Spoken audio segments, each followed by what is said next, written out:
Dang it! Why aren't they fixing this road? Well, that helps me understand why and what you do. Thanks for taking the time to explain this to me and letting me know where I can find more answers. I'll probably have more questions after I do a little research. Thanks for the offer to call back to the Public Works office. Okay, thanks.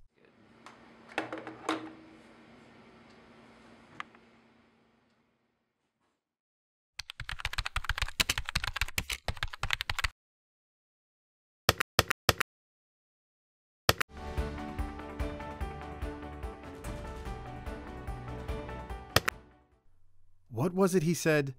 Something about why our roads don't last forever. Let's see. He said something about weather and loads affecting our roads. Roads have their greatest strength in the winter. The water trapped in the base and subgrade is frozen solid, adding to the strength of the pavement. Then in the spring, the base and subgrade begin to thaw out, and our pavements become much more vulnerable. When the air temperature reaches about 35 to 40 degrees for several days in a row, we have a layer of soggy, water-logged base material under the paved surface. When a loaded truck comes along, it's easy to see what's going to happen. With reduced support from the underlying materials, the surface layer deflects more and wears out faster. We're all familiar with the result: pothole season. Ah, another reason to hate winter. Now, what was that about loads? While intuition may tell us roads are solid and immovable, that's not really the case. Every road is impacted by each vehicle that passes over it. Here's proof. This gauge measures the amount of bending or deflection caused by the weight of a vehicle. As the truck approaches, notice that the gauge first swings to the right. That means the road surface actually moved upward a small amount in a ripple effect caused by the approaching tire. Now we'll restart the action. The gauge swings to the left as the truck moves over the pavement. That means the pavement is being deflected downward.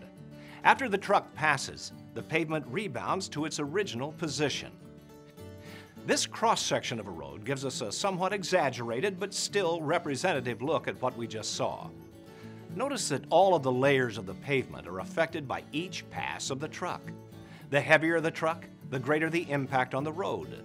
The result of repeated deflection is progressive deterioration of the pavement. Pavement is a consumable. It's consumed primarily by the vehicles that all of us drive. The more vehicles using a road, the shorter the life of the pavement. So I guess roads don't last forever.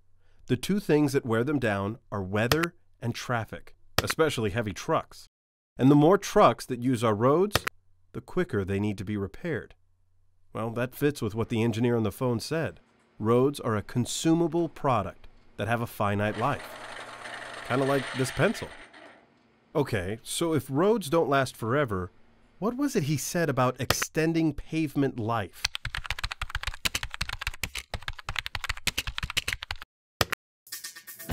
The red line shows what would be a typical natural deterioration of pavement.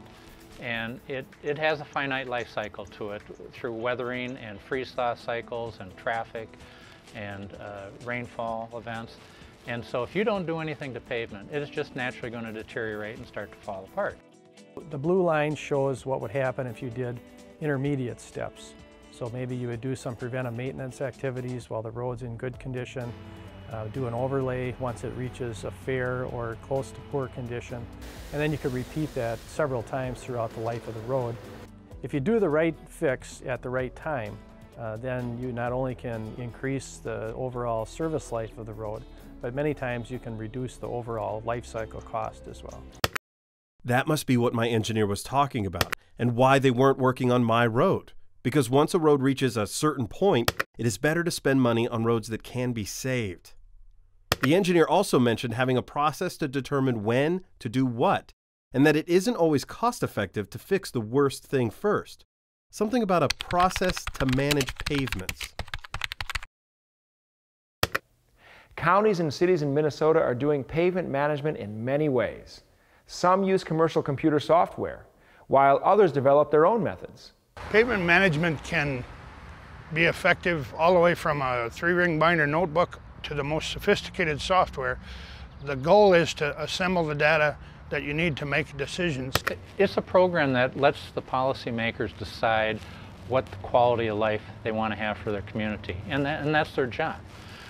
My job is to provide that quality of service and that quality of life in the most economical manner that I can.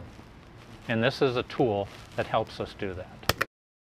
Using a pavement management program allows us to use the limited resources that we have the best. And we've learned, it's been proven to us, that if we wait for things to break and fall apart, they're much more costly to replace than if we put a little bit into it during its life cycle. Staff actually walks our streets every year to assess the condition of our pavement in the city. We have an inventory of the condition of every street in the city, when it's likely to need both maintenance and eventual reconstruction. And as a result, we're able to do a much better job of planning our street maintenance work, spread it out evenly over time, and reduce the cost to the taxpayers. As we've seen, pavement management is helping cities and counties throughout Minnesota. Agencies are making decisions based on the system-wide view that pavement management gives them. They're making decisions based on facts. Well, that's informative. So what did I just learn? I now know that pavements have a finite life, and the two things that wear them down are weather and traffic, especially heavy trucks. Fortunately, our city and county engineers can extend a road's life by occasionally doing some preventative maintenance, and they have tools to help them decide when to do what. That makes sense, which is probably why I see them working on roads that don't look as bad as mine.